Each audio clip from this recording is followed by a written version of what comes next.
네, 반갑습니다. 우리 삶에도 먹구름 같은 어려움들이 있을 수 있지만 항상 그렇지만 않잖아요.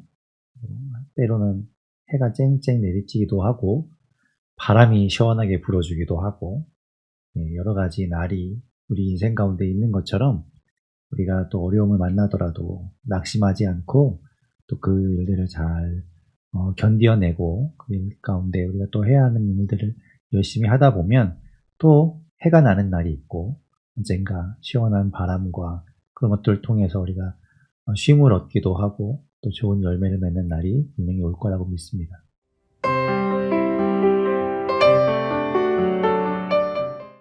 살아계신 하나님 감사합니다. 오늘도 주님 말씀 앞에 나아가 말씀을 듣고 봅니다. 이 시간도 주님께서 온전히 주장하여 주시고 우리의 마음을 붙들어 주셔서 말씀에 집중하게 도와주시고 그 말씀 가운데 주님을 발견하고 주님 따라 살아가는 우리 모두가 되게 하여 주시옵소서. 하나님께서 우리의 삶을 붙들어 주시고 또 두렵고 떨리고 또 힘든 일을 만날 때마다 우리와 함께 하시고 우리와 그 길을 함께 걸어가시는 주님을 우리가 보게 하여 주시옵소서. 하나님 앞에 모든 것 맡기고 우리와 함께 하시는 그 주님을 찬양하오며 예수님 이름으로 기도드립니다. 아멘. 14장 1절을 보게 되면 사랑을 추구하며 신령한 것들을 사모하되 특별히 예언을 하려고 하라라고 이야기합니다. 사랑을 추구하라고 이야기하죠. 우리가 지난 시간에 보았던 것처럼 13장에 우리가 잘 아는 너무나 유명한 고린도전서 13장이 사랑장이라고 불리는 장이죠. 그래서 13장에서 사랑에 대해서 사도 바울이 여러 가지 것들을 이야기하고 있었어요. 사랑이 무엇인가? 사랑이 왜 중요한가? 사랑이 없으면 정말 아무것도 아니다라는 이야기를 바울이 했습니다. 그래서 어느 은사보다 어느 어떤 주님의 어떤 열매 이런 것보다 가장 중요한 것이 사랑이다라고 이야기하죠. 그것이 기본이 되어야 된다고 이야기합니다. 그래서 여기 이제 14장 1절에서도 사랑을 추구하라 이렇게 이야기해요. 그러면서 동시에 신령한 것들을 사모하되, 신령한 것들이라는 건 성령의 은사들을 이야기하죠. 12장에서 우리가 성령의 은사에 대한 이야기가 했었는데 그 신령한 것들, 성령으로부터 주어지는 그 은사들을 사모하라, 바라라 이렇게 이야기하는데 1절 끝에 보면 특별히 예언을 하려고 하라라고 이야기합니다. 예언이 지금 사도 바울이 말하는 것은 예언이 좋다. 은사를 구하려면 가급적이면 예언을 구해라. 이제 이렇게 이야기하죠. 2절에 보면 방언을 말하는 자는 이라고 이야기하면서 방언에 대한 것도 이야기합니다. 방언도 성령의 은사지요. 근데 그 방언도 물론 좋은 것이고 하나님께서 주시는 은사, 성령의 은사이기 때문에 값진 것이고 소중한 것이고 우리가 잘 지켜야 되는 것이긴 하지만 기왕이면 바랄 때는 예언을 바라라고 이야기합니다. 방언을 말한다는 것이 무엇인가? 2절에 자세하게 설명해요. 이거는 사람에게 말하는 것이 아니라 하나님께 말하는 것이라는 거죠. 하나님과 소통하는 거예요. 그러니까 나와 하나님과 직접적으로 소통하는 방법. 그래서 여러분도 방언을 하시나요? 하시는 분도 계시겠지만 아니면 방언을 들어보신 적이 있을 거예요. 누군가 방언하는 것들. 근데 그 방언하는 것이 우리가 알아들을 수가 없죠. 이상한 말을 이렇게 합니다. 그래서 그걸 듣고 있자면 저게 무슨 말일까? 도저히 해석이 되지 않는 그런 이상한 언어로 이제 들려요. 여기서 그런 방언을 이야기합니다. 그래서 그 방언은 하나님께 하는 것이고 하나님과 소통하는 것이에요. 그러니까 알아듣는 사람이 당연히 없을 것이고 영으로 성령에 의해서 이제 비밀을 말하는 거죠. 성령이 우리 안에서 기도하심에 의해서 하나님과 소통하게 되는 그런 방식이 이제 방언입니다. 우리가 이전에 사도행전을 볼 때 사도행전의 유명한 장면이죠. 사도행전 2장에 보면 오순절에 성령이 임하는 사건이 있어요. 근데 그 사건에서 보면 사도행전 2장 6절부터 8절까지 보면 그 오순절 다락방에 있던 예수님의 제자들이 성령을 받고 그리고 막 방언을 말하기 시작합니다. 그래서 6절부터 8절에 보면 큰 무리가 모여서 그들이 각기 자기의 방언으로 제자들이 말하고 있다는 걸 들어요. 그러니까 제자들이 성령에 의해서 방언을 말하는데 여기서 사도행전에서 이야기하는 방언은 알아들을 수 없는 방언이 아니라 외국어를 말한다는 거죠. 그러니까 지금 예루살렘에 온 사람들이 각처에서 온 사람들인데 그 사람들이 각 지방의 말로 지금 듣고 있는 거예요. 이 갈릴리에서 난 사람들이 어디 뭐 해외에 나가본 적도 없는 사람들이 그 나라 말로만 이제 하고 있는 것이죠. 그래서 사도행전 2장에서 말하는 방언은 외국말, 그러니까 여러 가지 지방의 말을 이야기하는 거예요. 언어적인 이야기를 하는 겁니다. 그래서 좀 달라요. 그 헬라어도 디알렉토스라는 말이라서 이건 좀 외국어 이제를 이야기합니다. 그런데 지금 고린도전서 14장 2절에서 말하는 방언은 글로사라고 해서 이거는 이제 혀와 관련된 말입니다. 혀와 관련된 단어라서 혀에서 나는 어떤 알 수 없는 소리들, 혀에서 나는 소리들, 그런 걸 말해요. 그러니까 우리가 알아들을 수 없죠. 예언과 방언을 이제 계속 비교해서 이야기하는데요. 3절에 보면 예언하는 자는 사람에게 말하는 것이죠. 근데 여기서 말하는 예언도 우리가 예언 그러면 아는 것처럼 앞으로 무슨 일이 일어날 것인가에 대해서 이야기하는, 마치 우리가 무슨 뭐죠 그게? 점 보러 가거나 앞으로 무슨 일이 있을 것인가, 뭐 신수 보러 가고 뭐 토정 비결 보러 가고 올 한 해 어떻게 될 것인가, 이런, 그러니까 앞으로 일어날 일에 대해서 이야기하는 그런 미래에 대한 말이 아닙니다. 미래 예언을 하는 그런 말이 아니라 여기서 이야기하는 예언이라는 건 하나님의 말씀을 전하는 걸 이야기해요. 그러니까 여기서 말하는 예언은 그 선지자라는 말에서 나온 말이라서, 그러니까 하나님의 말, 선지자가 하나님의 말씀을 전하는 사람이잖아요. 그러니까 그가 말하는 것이 이제 예언이죠. 그래서 여기서 말하는 예언은 바로 그런 예언을 말하는 겁니다. 하나님의 말씀을 전해주는 것. 그러니까 이제 그 말씀을 누구에게 전해주나요? 사람에게 전해주죠. 옆에는 사람들에게 이제 전해주는 것이죠. 그거는 덕을 세우고 위로하고 권면하는 일이라는 거예요. 하나님이 당신에게 어떤 말씀을 하고 계십니다. 하나님이 당신에게 어떤 마음을 지금 주고 계십니다. 뭐 이렇게 이제 전해주는 것이 예언이죠. 그런데 4절에 보면 방언을 말하는 것은 이건 다른 사람이 알아듣지 못하니까 결국 그냥 자기의 덕을 세우는 거고, 예언하는 것은 교회의 덕을 세우는 것이다 라고 바울이 이야기하고 있어요. 그러니까 방언을 하는 것 좋은 일이지만 기왕이면 예언하기를 원하라 라고 이야기합니다. 이제 방언을 하면 도대체 무슨 말인지를 알아들으니까 이게 되게 혼란스럽겠죠. 그러니까 5절 중간에 보면 방언을 말하는 자가 통역하여서 교회의 덕을 세우지 아니하면 예언하는 자만 못하다라고 이야기하면서 방언이 있다면 그 방언을 통역하는 은사가 또 있어요.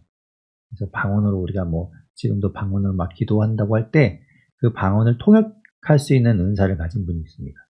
그렇게 그 통역을 통해서 그게 무슨 말인가, 지금 어떤 기도를 하고 있는가를 알지 못한다면 그거는 그냥 개인적인 기도에 머물 수밖에 없는 것이죠. 그렇기 때문에 방언이 어떤 단점을 가지고 있는가 이제 이 14장에서 이야기하면서 그 단점을 생각하면 예언하는 것이 훨씬 더 교회의 덕을 세우고 여러 면에서 좋다라고 이제 비교해서 이야기하고 있습니다. 방언의 단점이 무엇인가? 이제 알아듣지 못하기 때문에 6절 끝에 이제 이렇게 이야기하죠. 너희에게 무엇이 유익하리요? 그러니까 이거는 수사적인 표현이지만 유익이 없다는 이야기죠. 그러니까 방언으로 이야기하면 알아듣지 못하기 때문에 이거 그냥 자기 혼자 하나님과 소통하는 것이니까 다른 사람에게는 어떤 유익이 없어요. 다른 사람에게 뭐 도움이 되지 않습니다. 네, 그런 이야기를 쭉 합니다. 그래서 방언으로 말하는 것이 알아듣지 못하고 의미를 알 수 없기 때문에 결국은 그것이 11절에 보면 외국인에게 말하는 것과 서로 다른 말을 하는 것과 같다는 거죠. 이게 뭐 말이 통하지 않으니까 아무 의미가 없다는 거예요. 그래서 12절에 그러므로 너희도 영적인 것을 사모하는 자인즉 교회의 덕을 세우기 위하여 그것이 풍성하기를 구하라. 그리고 13절에 보면 방언을 말하는 자는 통역하기를 또한 구해서 그 방언으로 말하는 것이 통역을 통해서 다른 사람에게도 유익이 될 수 있도록 하라라고 이야기합니다. 그런데 또 방언의 단점이 또 하나 있는데 그것이 무엇인가 하면 단점이라고 얘기하니까 뭔가 좀 안 좋은 것처럼 느껴질 수 있겠네요. 아무튼 방언으로 하면 좀 뭔가 아쉬운 부분이라고 하는 게 좋겠네요. 뭔가 아쉬운 부분이 있는데 그게 뭔가 하면 14절에 보면 방언으로 기도하면 나의 영이 기도하거니와 말씀드린 것처럼 방언은 성령에 의해서 내 안에서 성령께서 하나님과 직접적으로 기도 소통하는 것이거든요. 그러니까 나 스스로도 이게 방언으로 기도하는 것이 무슨 말인지를 몰라요. 그러니까 14절 뒤에 있는 것처럼 나의 마음은 열매를 맺지 못하리라. 근데 이게 무슨 말인지 뭘 기도하는지 알아야 내가 이런 걸 기도하고 있구나. 그래서 이런 걸 통해서 하나님께서 우리 어떤 마음을 주시는구나 알 수 있는데 그걸 모르니까 그냥 막 기도하긴 하는데 내 마음에 어떤 유익이 되지 않는다는 거죠. 그러니까 다른 사람을 위해서도 유익이 되지 않고 나 스스로를 위해서도 그렇게 유익이 되는 것 같지 않다라고 이제 바울은 이야기합니다. 그리고 또 세 번째로 이 방언이 가진 좀 아쉬운 부분이 뭔가 하면 16절에 보면 이게 개인적으로 혼자 기도할 때는 방언이 참 좋죠. 그래서 어떤 분들은 방언으로 기도하면서 막 몇 시간도 기도한대요. 방언으로 쫙 기도하다 보면. 그런데 이게 혼자 기도할 땐 괜찮은데 공적인 예배 가운데 방언으로 기도를 하는 것이 문제죠. 그러니까 우리가 대표 기도라고 해서 회중을 대표해서 회중의 기도를 제목을 가지고 하나님께 나아가서 기도하는 경우가 있죠. 대표 기도할 경우가 있는데 그럴 때 우리가 기도하면서 함께하는 사람들이 그 기도에 같이 마음을 다하여서 기도하면서 아멘 하면서 우리의 마음을 모을 수 있죠. 그런데 그렇게 기도하는 사람들이 방언으로 기도한다면 알아듣지 못하니까 16절 중간에 말하죠. 네가 무슨 말을 하는지 알지 못하고 내 감사에 어찌 아멘하리요. 그러니까 혼자 기도하는 건 괜찮지만 공적인 예배에서는 아멘으로 방언으로 하는 것이 옳지 않다라고 이제 이야기하는 것이죠. 막 이렇게 이야기하니까 혹시 바울이 방언을 할 줄 몰라서 방언하는 사람들을 약간 비하하는 거 아니야? 라고 생각하겠지만 바울은 18절에 말합니다. 내가 너희 모든 사람보다 방언을 더 말함으로 하나님께 감사하노라. 내가 방언을 못해서가 아니라 어떤 교회의 덕을 위해서는 방언하는 것보다는 예언이 낫다라고 이야기하고 있는 것이죠. 그러면서 20절부터 그가 얘기하는 건 지혜에 있어서, 그러니까 어떤 하나님의 말씀 안에서 우리가 그 지혜와 또 하나님의 말씀을 생각하고 상고하는 그 일에 대해서는 우리가 장성한 사람이 되어서 거기에 관심을 가지고 더 알기를 원하지만 악한 것에 대해서는 어린아이처럼 순수하고 차라리 그걸 모르는 게 낫겠다라고 이야기합니다. 그러면서 21절에 이사야 28장 11절 말씀을 이제 인용해서 이야기하는 걸 볼 수 있는데요. 이사야 28장 11절에도 보면 그러므로 더듬는 입술과 다른 방언으로 그가 이 백성에게 말씀하시리라 라고 되어 있는데 여기서 이제 다른 방언이라고 되어 있는 이 말이 히브리어로 라시온이라는 말인데요. 이것도 혀와 관련된 말이에요. 혀를 뜻합니다. 그러니까 혀와 혀에서 나오는 어떤 소리들을 말한다고 볼 수 있죠. 그러니까 이 방언과 이제 같이 연결해서 볼 수 있을 것 같아요. 그렇기 때문에 이제 바울이 이 말씀을 인용해서 이제 이야기하고 있는 것이죠. 22절에 보면 그러므로 방언은 믿는 자들을 위하여 있는 것이 아니라 믿지 아니하는 자들을 위하여 있는 표적이다라고 이야기합니다. 이게 무슨 말인가 하면 믿지 않는 사람들, 이제 막 믿지 않는 사람들이 또 주님을 믿음으로 인해서 이제 막 믿음을 갖고 또 어떤 신앙의 길로 가려고 할 때 방언이 주어지면 방언을 할 수 있게 되면 그가 이제 믿음의 확신이 생기겠죠. 성령이 진짜 계시는구나. 성령이 내 안에 임재하시는구나. 성령이 주시는 은사가 나에게도 나타나는구나 라고 하면서 그런 사람들을 위해서는 이게 참 너무 좋은 것이다 라고 바울이 이야기하고 그에 반해서 예언은 믿지 아니하는 자들을 위하는 것이 아니라 믿는 자들을 위하는 것이다. 그래서 하나님께서 그들에게 권면하시고 위로하시고 또 그들에게 주어지시는 그 말씀을 전해줌으로 인해서 그 사람에게 도움이 되고 덕을 세우는 일이다 라고 바울이 이야기하고 있는 거예요. 그러면서 또 23절에 보면 방언이 좀 아쉬운 부분 중에 하나는 교회 안에서 막 서로 방언으로 말하면, 예, 그죠? 우리가 부흥회나 이런 데 이제 보면 막 방언으로 막 이렇게 이야기하는데, 우리끼리야 괜찮아요. 우리끼리 막 정말 뜨겁게 기도하는 거구나라고 볼 수 있는데, 믿지 않는 사람들, 그 방언을 잘 알지 못하는 사람들이 볼 때는 그게 얼마나 좀 이상하게 보이겠느냐. 그리고 너무 혼란스럽고 그렇게 보일 것이다라고 이야기하는 거죠.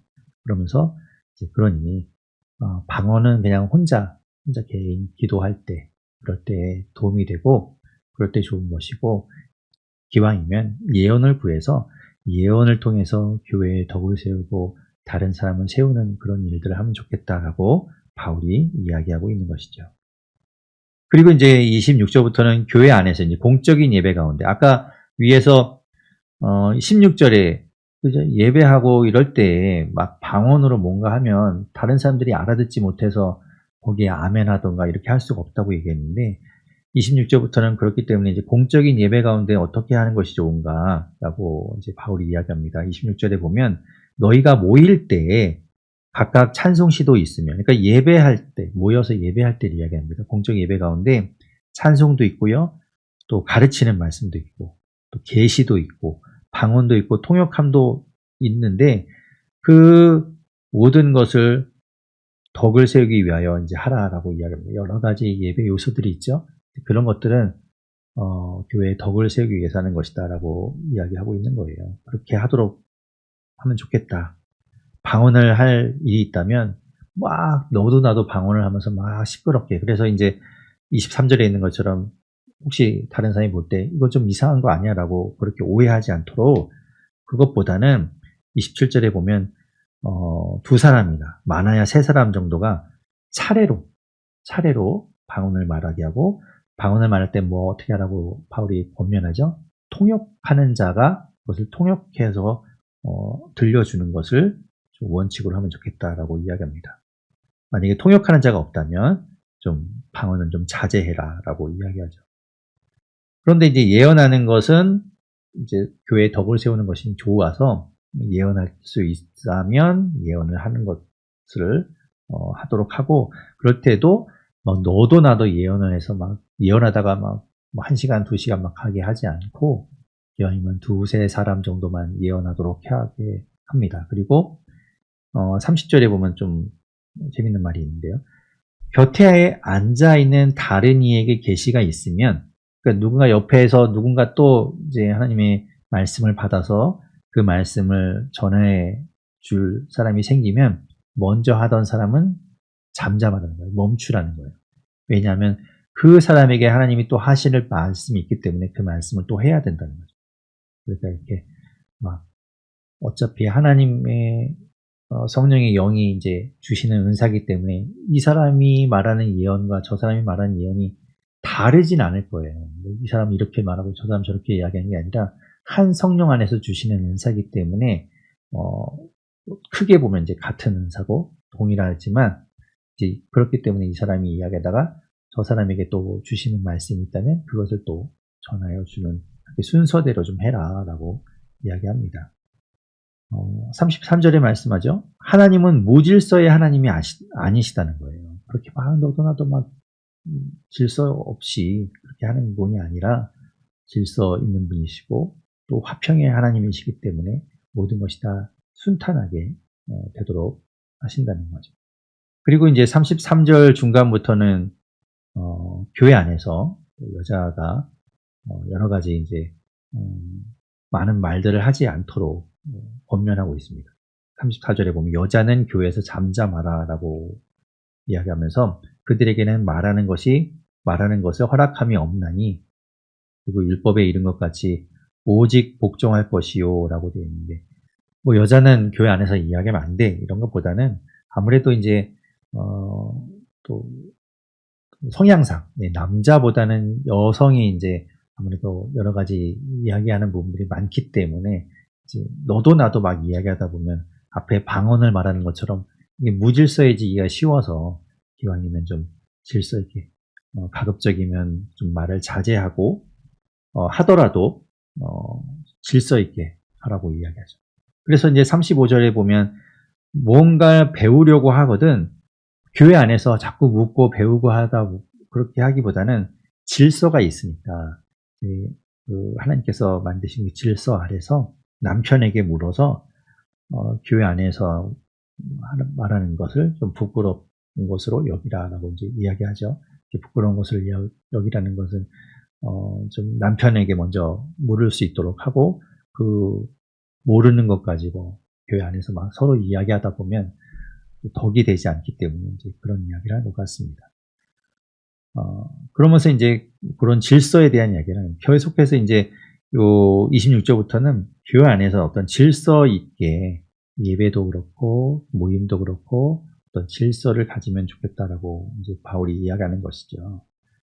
그래서 결론은 39절 40절에 말하고 있는 거예요. 그런즉 내 형제들아 예언하기를 사모하며 방언 말하기를 그렇다고 방언은 필요 없어 방언을 하면 안 돼가 아니라 그거를 금하지는 말되 질서 있게 해라.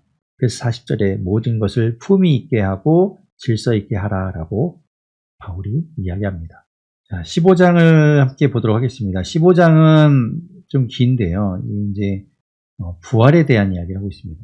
중요한 이제 교리적인 내용이죠. 앞에 이제 나왔던 것들은 어쩌면 우리가 이제 신앙생활에서 이제 실제적으로 어떻게 살면 좋을까라는 문제들이었고 또 교회 안에서 서로 이제 부딪히는 부분들과의 관련된 이야기였다면 15장에서는 조금 더 이건 중요한 이야기가 될 수도 있죠. 부활에 대한 이야기를 하고 있는 걸 볼 수 있어요. 15장 1절에 보면 바울이 말합니다. 형제들아 내가 너희에게 전한 복음, 그렇죠? 바울이 전한 복음, 그 복음을 너희에게 알게 하노니 자 지금부터 그걸 말할 건데 이는 너희가 받은 것이요. 이미 내가 너희에게 전해준 것이긴 한데 그래서 그 말씀 위에 당신들이 믿음을 가지고 서 있는 것이다. 그걸 내가 뭐 처음 이야기하는 게 아니라 다시 한번 이야기하는데 이 말씀을 너희가 좀 잘 새겨 듣고 잊지 않았으면 좋겠다라고 이제 이야기하는 거죠. 2절에 말합니다. 너희가 만일 내가 전한 그 말을 굳게 지키고 헛되이 믿지 아니하였으면 그로 말미암아 구원을 받으리라. 그러면서 3절에 보면 내가 받은 것. 그래서 바울이 받은 그것을 전해줬다고 했잖아요. 그게 뭡니까? 복음이죠. 복음. 1절에 이야기하는 것처럼 그 전한 복음, 그것을 다시 한번 이야기하는데 바울이 이야기하는 그리고 이 초대교회 사도들이 이야기한 복음, 그게 뭔가 하면요. 예수 그리스도의 부활이었어요. 부활. 그 부활을 어디 가나 예수님이 부활하셨다는 이야기를 꼭 했습니다. 지금 우리는 뭐 복음을 이야기한다 그러면 복음은 예수 그리스도에 대한 이야기니까 예수 그리스도를 전하는 것, 예수 그리스도를 이 땅에 오신 것부터 해서 쭉 다 이야기해야 되겠지만 당시에 그 중에서도 가장 중요하게 생각했던 게 이제 부활이라는 거예요. 부활을 빼놓고는 예수 그리스도를 이야기할 수 없는 것이죠. 그래서 이제 부활을 이야기합니다. 3절에 보면 내가 받은 것을 먼저 너희에게 전하였노니 이는 그 복음은 내가 너희에게 전했던 그 복음은 성경대로 그리스도께서 우리 죄를 위하여 죽으시고 장사 지낸 바 되셨다가 성경대로 사흘 만에 다시 살아나셨다는 거다. 죽으시고 부활하신 것. 그걸 이야기하는 거죠. 그러면서 그럼 부활하신 것이 그냥 뭐 지어낸 얘기가 아니라 5절부터 보면 그 부활의 증인들이 있다는 거예요. 실제로 그 부활을 본 사람들이 있다. 그러면서 이제 5절부터 보면 뭐 게바, 베드로에게 사도들에게 보였죠. 12사도들 그리고 500여 형제들에게 보이셨는데 그 중에는 아직도 살아있는 사람들도 있고 또 7절에 보면 그 후에 이제 야고보에게 보이셨고 또 모든 사도들에게와 그리고 8절에 보면 나 같은 만삭되지 못하여 난 자 같은 나에게도 보이셨다라고 이야기합니다. 그래서 나는 사도들 중에 가장 작은 자라 9절에 보면 나는 하나님의 교회를 박해하였으므로 사도라 칭함받기를 감당하지 못할 자니라. 나는 사실은 뭐 교회를 박해하고 예수 믿는 사람들을 그렇게 핍박했던 사람이기 때문에 내가 스스로 사도라고 나를 지칭하는 건 있을 수 없는 일이다. 그런데 누가 그러면 바울을 사도라고 세웠다고요? 하나님이 하셨다는 거예요. 예수님이 자신을 이방인의 사도로 부르셨죠. 그러니까 나는 그럴 만한 자격이 아닌데 그렇게 불릴 수 없는데 하나님이 은혜로 나를 그렇게 부르셨다라고 이야기하는 겁니다. 그래서 10절에 말하죠. 내가 나 된 것은 하나님의 은혜로 된 것이니 내게 주신 그의 은혜가 헛되지 아니하여 내가 모든 사도보다 더 많이 수고하였으나 내가 한 것이 아니요 오직 나와 함께 하신 하나님의 은혜로라 라고 말합니다. 하나님의 은혜로 내가 그렇게 되었다. 그것이 이제 그것을 내가 너희에게도 전하지 않았냐라고 이야기하면서 11절에 그러므로 나나 그들이나 이같이 전파함에 너희도 이같이 믿었느니라. 너희가 그것을 믿었다라고 이야기하죠. 중요한 건 뭐예요? 예수님이 죽으시고 부활하셨다는 그 사실, 그게 중요한 또 복음의 핵심이라고 이야기하는 거죠. 그런데 어떤 일들이 있는가 하면 고린도 교회 안에도 실제로 지금도 마찬가지죠. 부활을 믿는 사람이 교회 안에 100%라고 말할 수 있을까요? 어려울 수 있겠죠. 교회 안에 우리가 성도라고 말하고 교회인이라고 말하지만 그 안에도 부활을 믿는 사람들이 많지 않을 수도 있어요. 안타까운 일이죠. 부활이 그런 중요한 우리 복음에 있어서 중요한 내용인데 그걸 사실 받아들이지 못하는 분들도 있을 겁니다. 그래서 이 고린도 교회에도 그런 분들이 있기 때문에 바울이 12절에 말하는 거예요. 중간에 말하죠. 너희 중에 어떤 사람들은 어찌하여 죽은 자 가운데서 부활이 없다 하느냐. 유대인들 가운데도 우리가 이제 복음서에서 보았지만 바리새인들 그들은 부활이 있다라고 믿었죠. 하지만 사두개인들 그들은 부활이 없다라고 이야기했어요. 그러니까 부활이 없다라고 하는 사람들이 그 당시에도 있었죠. 그래서 이제 바울이 이제 그에 대해서 이제 변증하는 겁니다. 13절에 만일 죽은 자의 부활이 없으면 부활이 없다면 죽은 자가 살아나는 게 말이 돼?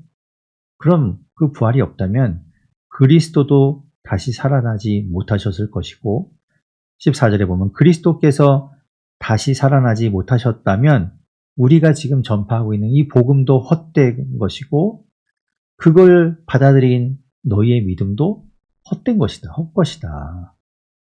그러면서 지금 복음을 전한다고 이야기하는 우리도 다 그냥 거짓 증인으로 전락하고 마는 것이지. 그렇게 이야기하는 거죠. 그 이야기를 이제 반복하면서 죽은 자가 다시 살아나는 일이 없다면 모든 것이 다 헛되고 그렇기 때문에 17절에 말하는 것처럼 우리의 믿음도 헛되어서 여전히 우리는 구원받지 못한 상태, 아직도 여전히 죄 가운데 있었을 것이다 라고 이야기합니다. 결국 19절에 말하죠. 중간에 말합니다. 모든 사람 가운데 우리가 더욱 불쌍한 자이라. 그게 없다면, 그게 사실이 아니라면, 그게 있을 수 없는 일이라면 그것을 전하고 있는, 부활을 전하고 있는 우리가 미친 사람인 것이고 얼마나 인생 허비하고 불쌍한 사람인 것이냐라고 반문하고 있는 것이죠. 그런데 앞에서 이야기한 것처럼 실제로 예수님이 부활하신 것을 본 증인들이 있잖아요. 바울도 예수님이 부활하신 것을 보았고 바울에게 직접적으로 예수님이 말씀하셨고 그러니까 그 부활의 증인으로 지금 복음을 전하며 살아가고 있는 것이죠. 20절에 말합니다. 그러나 이제 그리스도께서 죽은 자 가운데서 다시 살아나사 잠자는 자들의 첫 열매가 되셨도다. 예수 그리스도의 부활은 사실이고 예수님이 죽은 자 가운데서 다시 살아나셔서 잠자는 자들의 첫 열매가 되셨다라고 선포하고 있습니다. 잠자는 자들의 첫 열매. 그래서 이제 부활을 장차 있을 그 부활에 주님이 어떤 첫 시작을 열게 되었다는 것이죠. 22절에 보면 사망이 한 사람으로 말미암았으니 한 사람으로 말미암게 된 사망. 그 한 사람이 누굴까요? 22절에는 아담을 이야기하죠. 아담을 통해서 이 땅 가운데 우리에게 이제 죄가 들어오게 되었지 않습니까? 그래서 그로 말미암아 이제 사망의 형벌을 받게 되는 그 사망을 한 사람으로 말미암았고 죽은 자의 부활 예수 그리스도가 잠자는 자들의 첫 열매가 되셔서 모든 사람의 부활을 이제 보여주신 것이죠. 그러므로 22절에 말하고 있는 것처럼 아담 안에서 모든 사람이 죽은 것 같이 그리스도 안에서 모든 사람이 삶을 얻으리라. 이제 주님께서 이 땅에 오시는 그 재림의 때를 이제 기다리고 있잖아요. 이제 사도 바울도 그렇고 주님이 다시 살아나셨고 주님이 곧 오실 것이다라는 것을 이제 전하고 다녔죠. 그 재림의 때, 이 땅에 오시게 되는 그때를 이제 계속해서 이야기했고, 우리가 보았던 데살로니가 전서라든가 이런 부분에서도 그 예수님이 이 땅에 다시 오실 것에 대해서, 재림의 때에 대해서 이야기하는 것을 볼 수 있었어요. 이 고린도 전서 15장에서도 이제 그 때를 이야기하는데요. 23절부터 보면, 그러나 각각 자기 차례대로 이제 삶을 이제 새로 부활하게 될 텐데, 먼저는 첫 열매인 그리스도가 부활하셨죠. 그리고 다음에는 그가 강림하실 때, 예수 그리스도께서 이 땅에 재림하러 오실 때에 그리스도에게 속한 자들이 이제 부활하게 될 거예요. 우리가 그때 부활하게 될 겁니다. 이제 그때가 되면 24절에 그때는 이제 마지막 때라는 거예요. 그때는 이제 주님께서 오셔서 이 땅의 모든 통치와 모든 권세와 능력을 다 땅의 권세를 멸하시고 이 땅에 하나님의 온전한 나라를 이제 세우게 될 거라는 것이죠. 그래서 주님께서 25절에 있는 것처럼 모든 원수를 그 발 아래에 둘 때까지 반드시 왕노릇 하시리니 맨 나중에 멸망받을 원수는 사망이다라고 말씀하고 있습니다. 그러면서 27절에 이제 시편 8편 6절의 말씀을 인용하고 있어요. 모든 것이 주님의 발 아래에 있게 된다라고 바울이 이야기합니다. 데살로니가 전서에서도 우리가 이제 재림의 때에 대해서 바울이 이야기했던 부분이 있었는데 그것과 한번 우리가 같이 한번 비교해서 보면요. 데살로니가 전서 4장 16절 17절에도 이제 바울이 이야기했었어요. 그때가 되면 그 주님이 강림하실 때를 이야기하면서 주께서 호령과 천사장의 소리와 하나님의 나팔 소리로 친히 하늘로부터 강림하시리니 그때 지금 오늘 본문 안에 있는 것처럼 23절에 부활하게 될 텐데 그리스도에게 속한 자들이 부활한다고 했죠. 데살로니가 전서에서는 그리스도 안에서 죽은 자들이 이제 일어나게 된다고 이야기합니다.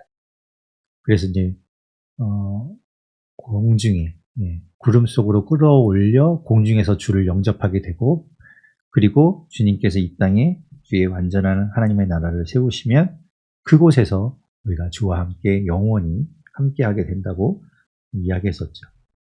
자, 그것을 이제 이 고린도 전서에서 조금 더 자세하게 이야기하고 있습니다. 그래서 이제 아까 보면 시편 8편 6절의 말씀을 통해서 주의 손으로 만드신 것들을 다스리게 하시고 만물을 그의 발 아래 두셨다. 바로 주님 아래, 예수 그리스도 안에 그 모든 것들을 다스릴 권세를 주셨고 또 그 아래 모든 것들을 두셨다는 걸 말하죠. 그런 이야기를 하고 있습니다. 그러면서 이제 이 부활에 대한 이야기를 계속하고 있고 그 부활이 이제 우리 예수 그리스도로 나타났음으로 인해서 우리에게도 그 부활이 이제 있게 될 것을 이제 이야기하면서 29절부터 보면 만일 죽은 자들이 도무지 다시 살아나지 못하면 너희가 죽은 자를 위하여 세례를 받는 자들이 있는데 그들이 무엇을 하겠느냐? 어찌하여 그들을 위하여 세례를 받느냐라고 이제 물어보죠. 이게 무슨 말인가 하면 지금 있는 일이 아니에요. 지금은 이런 일이 없죠. 지금은 우리가 세례받는 건 우리의 믿음, 우리의 신앙 고백을 통해서 우리가 세례받습니다. 그런데 당시에 이제 어떤 일들이 있었는가 하면 죽은 사람을 위해서 세례를 받는, 대신해서 세례를 받는 일들이 있었다는 거예요. 그러니까 혹자는 이제 이런 것들이 이제 이단에서 행해지던 일들이라고 이야기하기도 하고 또 아니면 이제 교회 안에서도 초대 교회 안에서도 이런 풍습이 있었다라고 이제 이야기하는 사람들도 있어요. 근데 어쨌든 그렇게 죽은 사람을 위해서 죽은 사람을 대신해서 세례를 받는 게 옳으냐 틀리냐 이런 것이 아니라 지금 바울이 이야기하는 건 너희가 그렇게 하는 사람들이 있는데 그렇다면 부활이 없다고 말하면서 그렇게 하는 게 이중적이지 않냐라고 말하고 있는 것이죠. 그리고 30절에 보면 어찌하여 우리가 언제나 위험을 무릅쓰리요. 부활이 없다면 죽은 자가 다시 살아나는 일이 없다면 앞에서도 이야기했지만 우리가 참 불쌍한 사람이고 허튼 짓 하고 있는 거고 헛것이다 라고 이야기하면서 그것을 위해서 우리가 뭐하러 위험을 무릅쓰겠냐라고 이야기하죠. 바울이 여러 가지 죽음의 위기를 고쳤잖아요. 32절에 보면 내가 사람의 방법으로 에베소에서 지금 바울이 이 고린도전서를 쓰고 있는 것도 에베소이죠. 그 에베소에서 맹수와 더불어 싸웠다면 내게 무슨 얘기 있으리요? 라고 이야기하는데 맹수와 더불어 싸웠다. 바울이 무슨 다윗도 아니고 그죠? 우리가 이제 뭐 초대교회 여러 가지 뭐 당시에 이제 어떤 로마 시대 때 영화나 이런 것들을 보면 사형의 방법으로 맹수와 싸우게 하고 맹수에게 이제 주는 그런 일들이 있었죠. 그런데 여기에서는 그러면 정말 바울이 에베소에서 맹수와 실제로 싸웠을까? 그런 거는 아니라고 보여집니다. 왜냐하면 바울은 로마 시민권자이지요. 그렇기 때문에 사도행전에서 보아서 우리가 알고 있지만 함부로 다룰 수 없어요. 그러니까 로마 시민권자라면 로마만 무슨 죄가 있더라고 하더라도 로마의 재판을 통해서 그것이 확정되기 전까지는 어떤 벌도 받을 수 없습니다. 뭐 어떤 함부로 할 수 없어요. 그래서 뭐 백부장들이 막 이렇게 벌벌 떨잖아요. 바울을 두고. 그런 것처럼 바울이 로마 시민권자임에도 불구하고 맹수와 더불어 싸우는 맹수에게 어떤 던져지는 그런 사형에 처해졌다라고 볼 수는 없어요. 그러니까 그렇기 때문에 이거는 직접적으로 맹수와 싸웠다기보다는 비유적으로 이야기하는 것 같아요. 맹수와 싸우는 것 같은 그런 어려움 가운데도 처해 있었다라는 걸 이야기하는 것으로 보입니다. 만약에 부활이 없다면 32절 끝에 말하죠. 죽은 자가 다시 살아나지 못한다면 내일 죽으면 그만인데 그냥 먹고 마시자. 그냥 오늘 하루 그냥 대충 막 즐기면서 살면 되지. 부활할 것도 아닌데 이게 끝인데 뭐하러 그렇게 사냐라고 이제 반문하는 것이죠. 34절에 말합니다. 깨어라. 의를 행하고 죄를 짓지 말라. 하나님을 알지 못하는 자가 있기로 내가 너희를 부끄럽게 하기 위하여 말하노라. 부활이 있다. 우리 다시 살아날 것이고 하나님 앞에 서게 될 것이다. 주님이 오셔서 우리를 심판하시고 우리가 그 부활한 몸으로 주님 앞에 다시 서게 될 터인데 우리가 함부로 살면 안 된다. 죄 짓지 말라라고 이야기하고 있습니다. 그러면서 우리가 어떻게 부활하게 될 것인가? 어떤 형태로 부활한다면 어떻게 될 것인가 이제 그것을 이야기하는데요. 우리가 부활할 때는 지금과는 다른 어떤 형태가 될 거예요. 그렇지만 이걸 이제 좀 전문적인 용어라고 이야기하면 좀 그렇지만 그렇게 이야기하면 연속성과 불연속성이 있다고 이야기하죠. 그러니까 지금의 우리의 어떤 육체, 지금 우리가 가진 이것이 연속되는 부분도 있지만 그렇지 않은 새로운 부분도 있다는 거예요. 이 우리가 부활할 때 갖게 되는 이 육체는 말이죠.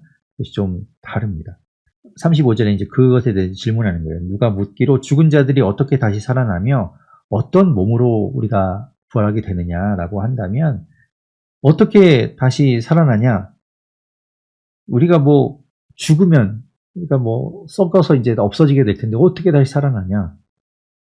씨를 봐라. 씨는 땅에 심겨서 죽은 이후에 살아나게 되고 자라서 열매를 맺지 않느냐 이렇게 이야기하는 것이죠. 죽어서 땅에서 이제 썩어서 사라진다고 해서 그게 끝이 아니다라고 이야기하는 거예요. 38절에 말합니다. 하나님이 그 뜻대로 그에게 형체를 주시되 하나님이 우리에게 이제 주시는데 하나님이 그 뜻대로 하나님의 주권을 가지고 우리에게 그에 맞는 형체를 주시게 된다는 거죠. 그래서 뭐 이렇게 부활의 형체들이 여러 형체들이 있다라고 이야기하고 있습니다. 자, 그래서 이제 보면 우리가 부활체라고 부르는데요. 부활한 이후에 우리가 어떤 형태로, 어떤 몸으로 부활하게 되는가? 43절부터 라고 볼 수 있네요. 욕된 것이 우리 지금의 이제 욕된 것으로 심되 영광스러운 것으로 다시 살아나게 될 거예요. 그리고 약한 것이 강한 것으로 우리가 다시 살아나게 될 것이고요. 42절도 있네요. 썩을 것이 썩지 아니할 것으로 다시 살아나게 될 것입니다. 그리고 44절에 보면 육의 몸이 이제 신령한 몸으로 살아나게 될 것이고, 이 땅에서 흙에 속한 몸이었지만 이제는 하늘에 속한 몸으로 우리가 다시 살아나게 될 것을 이야기하고 있습니다. 그렇게 우리의 몸이 달라질 거예요. 지금과 완전히 새로운 그런 건 아니지만, 또 그렇다고 해서 지금과 똑같다고도 볼 수 없는, 아주 설명하기 좀 어려운 그런 우리 부활의 몸으로 다시 살아나게 될 것입니다. 그러면서 이제 45절에 그가 창세기 2장 7절의 말씀을 인용하면서 첫사람 아담은 생명이 되었다 함과 같이 마지막 아담은 살려주는 영이 되었다라고 이야기하면서요. 창세기 2장 7절의 말씀을 인용하는데, 하나님께서 흙으로 사람을 지으시고 생기를 그 코에 불어넣으시자 사람이 생명이 살아난 산 영이 되었다. 그러니까 사람이 산 영이 되었다라고 이야기했는데, 그게 이제 아담이 그렇게 되었는데, 45절에 보면 마지막 아담은 살려주는 영이 되었다라고 이제 이야기합니다. 네, 우리가 이제 그렇게 이제 변화될 거예요. 우리가 이제 부활 때 새로운 어떤 부활의 몸으로 다시 살아나게 될 것입니다. 46절에 보면 먼저는 신령한 사람이 아니요 육의 사람이요 그 다음에 신령한 사람이니라 라고 하면서, 47절에 첫 사람은 땅에서 났으니 흙에 속한 자이거니와 둘째 사람은 하늘에서 나셨느니라. 그래서 첫 사람이 이제 아담이죠. 첫 사람 아담이 범죄하여서 이 땅에 이제 죄가 들어온 것처럼 첫 사람은 땅에서 아까 창세기 2장에서 말씀 본 것처럼 흙으로 이제 빚어서 흙에서 왔죠. 하지만 둘째 사람 예수 그리스도 이 땅에 오신 그 주님께서는 하늘에서 나셨다라고 이야기합니다. 49절에 보십시오. 우리가 흙에 속한 자의 형상을 입은 것 같이 또한 하늘에 속한 이의 형상을 입으리라. 좀 두 가지 특성을 가진 그런 몸으로 이제 부활하게 될 거를 이제 이야기하고 있는 것이죠. 50절부터도 또 이야기하는데, 형제들아, 내가 이것을 말하는 혈과 육은 하나님 나라를 이어받을 수 없고 또한 썩는 것은 썩지 아니하는 것을 유업으로 받지 못하느니라. 그렇기 때문에 우리는 이 몸을 그대로 썩어질 이 육신, 지금 가지고 있는 이 몸을 그대로는 하나님의 나라를 유업으로 받을 수 없다는 거예요. 그렇기 때문에 우리가 변화된다는 것이죠. 아까 우리가 데살로니가전서 4장에서 본 것처럼 51절에 보면 마지막 나팔, 중간에 말합니다. 마지막 나팔의 순식간에 호련이 다 변화되려니 우리가 죽은 자들 가운데서 다시 살아나고, 52절 끝에 보면 우리도 다 이제 변화되리라 라고 이야기합니다. 그러면 이제 더 이상 죽음이 없는, 사망이 없는 우리가 죽음을 이긴 몸이 되는 것이죠. 그래서 54절, 55절에 각각 이제 이사야 25장 8절과 호세아 13장 14절 말씀을 인용해서 바울이 이야기하고 있어요. 아무튼 사망을 이기는, 사망이 우리를 어떻게 할 수 없는, 사망을 권세를 뛰어넘는 우리가 될 것이다라는 것을 이제 이야기하고 있습니다. 그래서 57절에 보십시오. 우리 주 예수 그리스도로 말미암아 우리에게 승리를 주시는, 그 사망 권세를 이기게 하는, 사망을 뛰어넘게 하시는 우리에게 승리를 주시는 하나님께 감사하노니, 58절 그러므로 내 사랑하는 형제들아 견실하며 흔들리지 말고 항상 주의 일에 더욱 힘쓰는 자가 되라. 이는 너희 수고가 주 안에서 헛되지 않은 줄 알미라. 우리가 이 땅에 살아가는 동안에 우리가 죽는 것으로 이 땅에서의 삶이 끝이 아니라 우리는 부활할 것이고, 부활을 통해서 주님과 함께 주님 앞에 서서 내가 영원한 그 하나님의 나라를 살게 될 터인데, 그렇기 때문에 지금 우리가 그 믿음을 가지고 견실하게 서서 흔들리지 말고 주의 일에 우리가 열심히 달려나가자라고 바울이 이야기하고 있습니다. 16장은 이제 바울이 이제 고린도전서의 마지막 정리하는 내용이 되겠죠. 그래서 13절부터는 끝 인사가 이제 들어가게 되는데, 그 전에 이제 뭐 당부의 이야기가 하나 있습니다. 그것이 뭔가 하면 연보에 대한 이야기예요. 연보에 대한 이야기를 하나 당부하는데요. 1절에 보면 성도를 위하는 연보에 관해서 이제 이야기하는데, 연보라는 것이 누군가를 돕기 위해서 하는 헌금입니다. 그러니까 구제헌금, 지금으로 말하면 그 정도 되겠죠. 네, 구제헌금 정도가 될 텐데요. 당시에는 이제 여러 자연재해들도 있고, 가뭄이나 이런 것들을 통해서 어려운 부분들이 있는 교회들을 돕기 위해서 함께 모금을 하고 또 헌금을 해서 돕는 그런 일들이 좀 있었죠. 이전에도 우리가 사도행전에서도 본 일이 있는데요. 사도행전의 11장에 보면, 사도행전 11장에 안디옥 교회에서 이제 예루살렘 교회가 가뭄으로 인해서 힘들 때 연보, 그렇죠? 근데 이제 사도행전 11장에서는 이제 부조라고 이야기했었는데, 그 부조를 모아서 이제 바울과 바나바 손에 들려 보내는 걸 볼 수 있었습니다. 그래서 사도행전 11장 28절부터 30절까지 말씀에 보면 아가보라고 하는 예언하는 사람이 이제 일어나서 이야기하죠. 큰 흉년이 될 것이다 라고 이야기해서, 그때는 이제 글라우디오 때에 올 것인데 준비해야 된다라고 이야기하고, 그래서 그것 때문에 이제 안디옥 교회에서 성도들이 유대에 있는 예루살렘과 유대에 있는 형제들에게 이제 도움을 주기 위해서 부조를 모으게 되고, 그거를 가지고 바나바와 바울이 이제 예루살렘으로 가게 되지요. 그 이야기들이 있었는데, 이제 오늘도 이제 16장 1절에 보면 성도를 위하는 연보라고 이야기하면서 이 고린도 교회에서도 다른 또 교회를 돕기 위한 그런 연보, 이제 구제 헌금을 드리는 것을 이야기하고 있어요. 그래서 이제 그런 것들을 했다는 걸 알 수 있습니다. 지금도 우리는 구제 헌금의 어떤 전통이 남아 있잖아요. 지금도 우리는 계속해서 우리만을 위해서가 아니라 우리 옆에 어려운 교회, 또 어려운 지역, 어려운 사람들을 위해서 우리의 것을 흘려보내는 일을 계속하고 있죠. 아름다운 전통이라고 볼 수 있습니다. 그래서 계속해서 그런 것들을 이어가야 될 것 같아요. 그래서 이제 그것에 대해서 이야기하면서 1절에 말하기를 내가 갈라디아 교회들에게 명한 것 같이 너희도 그렇게 하라라고 하면서 어떻게 하는가 하면 2절에 말하죠. 매주 첫날이라는 건 이제 주일을 이야기합니다. 여러분 달력도 일요일이 제일 앞에 나오죠? 주일이 제일 먼저 있잖아요.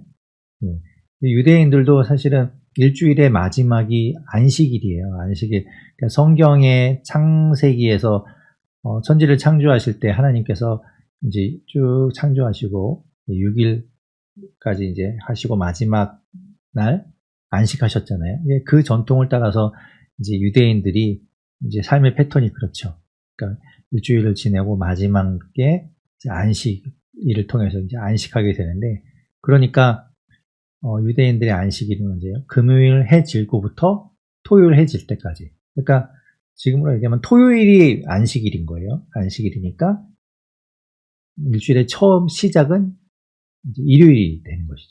지금의 일요일. 그러니까 주일입니다. 그래서 매주 첫날, 2절에서 말하고 있는 그날은 바로 주일이에요. 주일에 그들이 모여서 각 사람이 이제 수입에 따라서 자기 형편에 따라서 모아두었다가 바울이 갈 때에 그때 막 허겁지겁 모으지 않고 미리미리 조금씩 이렇게 연보를 하는 게 좋겠다라고 이야기하는 거죠. 그래서 그걸 가지고 예루살렘으로 3절 끝에 보면 너희의 은혜를 예루살렘으로 가지고 가게 하리니, 만약 내가 갈 수 있다면 내가 그들과 함께 가겠다라고 이야기합니다. 5절에 보면 이제 내가 마게도냐를 지나게 될 텐데 마게도냐를 지나서 너희에게 가서 너희에게서 좀 머물면서 너희와 좀 함께 시간을 보내고 싶다라고 바울이 이야기하죠. 지금 요 이제 배경이 되는 때가 이제 바울이 3차 전도 여행을 할 때이잖아요. 여기 보면 지도를 보시면 지금 바울은 에베소에 있죠. 에베소에 있고 여기서 이제 이 고린도 교회, 고린도가 여기 있습니다. 여기 아가야, 여기가 이제 아가야 지방이고요. 그리고 여기가 이제 마게도냐입니다. 그리고 이제 바울이 이 고린도 교회에 지금 현지를 쓰고 있으면서 장차 이제 이렇게 육로를 통해서 마게도냐 지역을 거쳐서 요 아가야, 고린도 교회까지 가게 될 거예요. 그걸 얘기하는 거죠. 5절에 마게도냐를 지난 후에 너희에게 가서 6절에 보면 너희와 함께 머물며 겨울을 지낼 듯하니 이는 너희가 나를 내가 갈 곳으로 보내어주게 하려 함이라. 거기 머물면서 함께 지내다가 또 다음 이제 가야 될 곳으로 갈 수 있도록 너희가 또 함께 해주면 좋겠다. 이제 이런 이야기를 하는 거죠. 그런데 7절에 보면 지나는 길에 그냥 잠깐 보는 것보다는 너희와 머물면서 좀 오랫동안 함께 좀 있으면 좋겠다라고 바울이 이야기하는 걸 볼 수 있어요. 지금 이제 에베소에 머물고 있는데 8절에 내가 오순절까지 에베소에서 머물다가 갈 거다. 왜냐하면 이제 에베소에서 여러 가지 복음을 전할 수 있는 길이 열렸기 때문에 또 할 수 있기를 바라는데 또 그와 더불어 아까 이제 앞에서 맹수와 싸웠다라고 이야기한 것처럼 대적하는 자들도 또 상대적으로 또 많이 있었다는 걸 볼 수 있죠.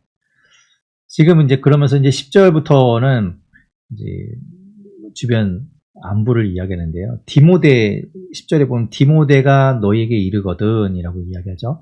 그러니까 앞에서 이제 4장에서 바울이 디모데를 먼저 보낸 걸 알 수 있어요. 지금 에베소에 머물고 있던 바울이 고린도 교회에 디모데를 먼저 보냈습니다.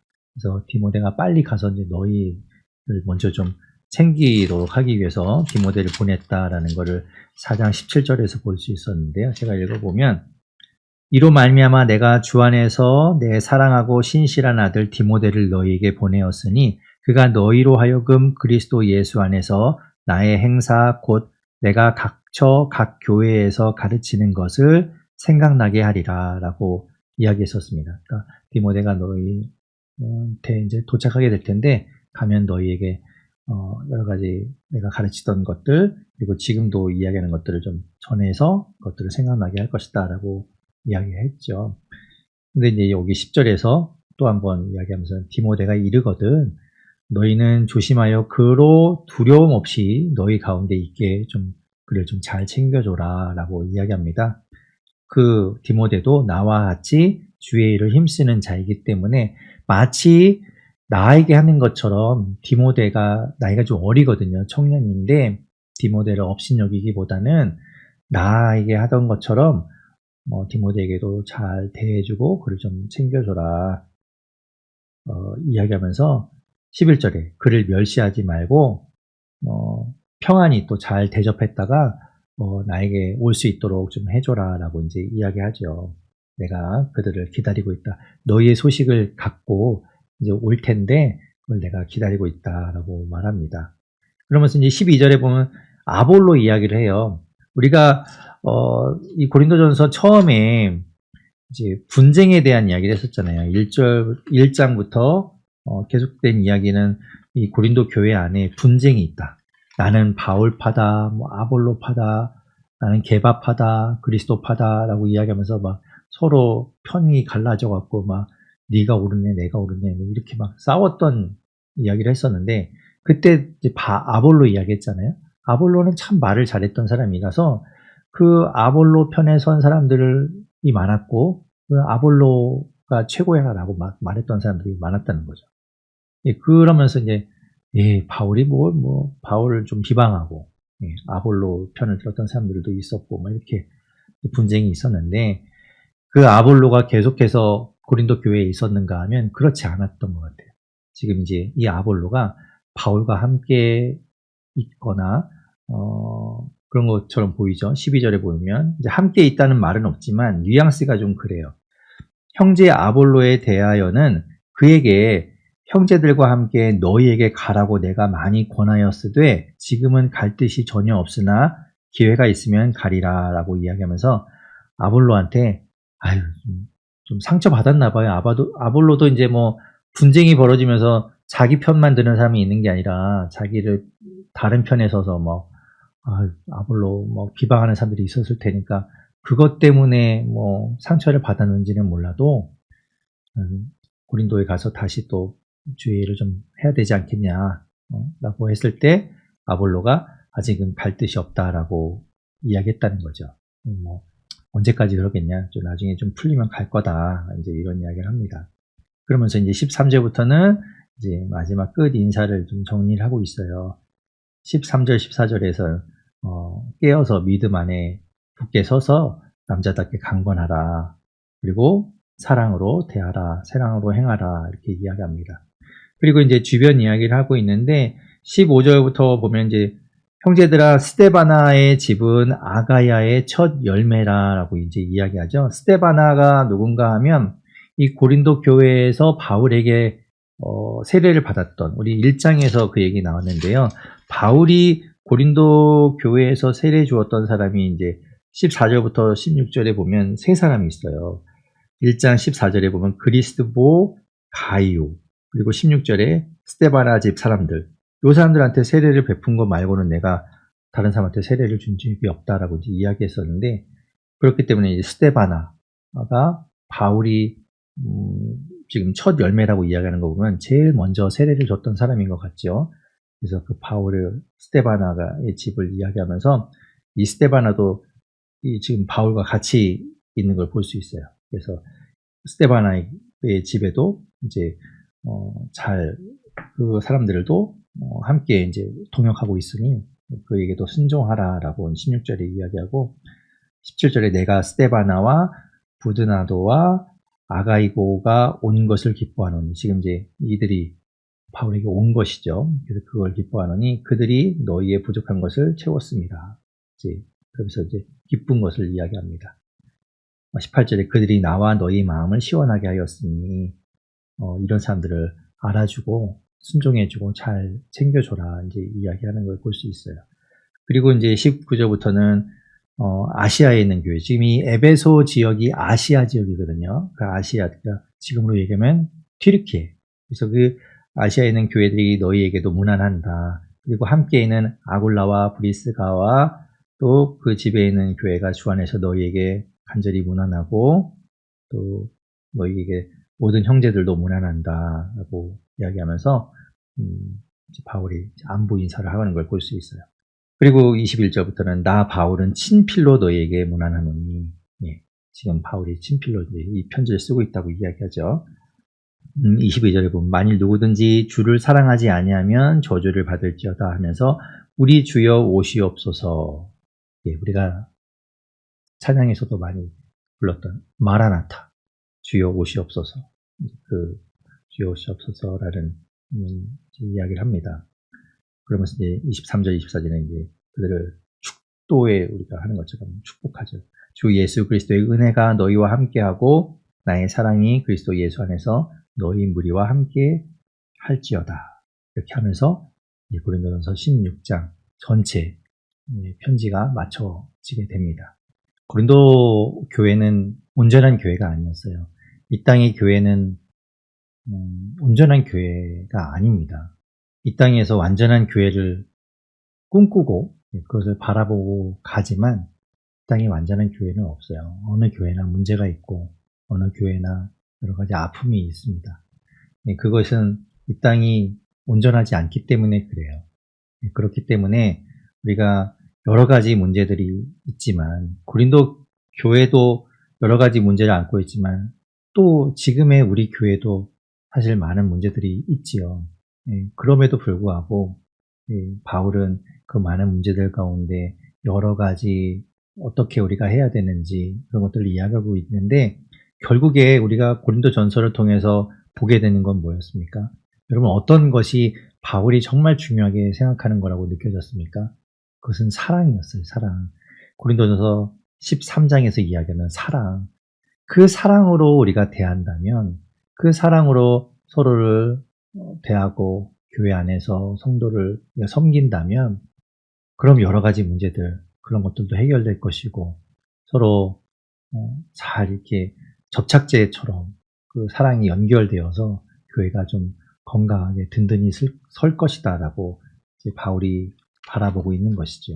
살아계신 하나님 감사합니다. 고린도전서를 잘 마쳤습니다. 하나님 여러 가지 문제가 있는 교회들 지금은 또 다른 문제도 그러나 그 안에는 그 많은 문제들은 사실은 우리가 우리를 내세우고 우리 자신을 챙기려고 하다 보니까 다른 사람을 섬기고 다른 사람을 안아주고 품어주기보다는 자꾸만 나의 유익을 구하고 나를 주장하다 보니까 생기는 문제들이 대부분입니다. 주님, 우리 안에 주의 사랑으로 가득 채워주셔서 우리가 그것을 경험하고 또 그것이 우리 안에서 나와서 저절로 보여져서 다른 사람을 또 사랑으로 섬기는 우리가 되게 하여 주십시오.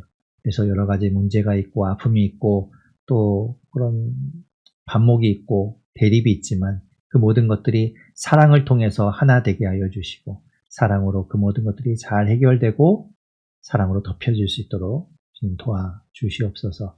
모든 것 주님께 감사드리며 우리와 함께 하시는 영원한 우리의 구원자 우리 주 예수 그리스도 이름으로 기도드립니다. 아멘.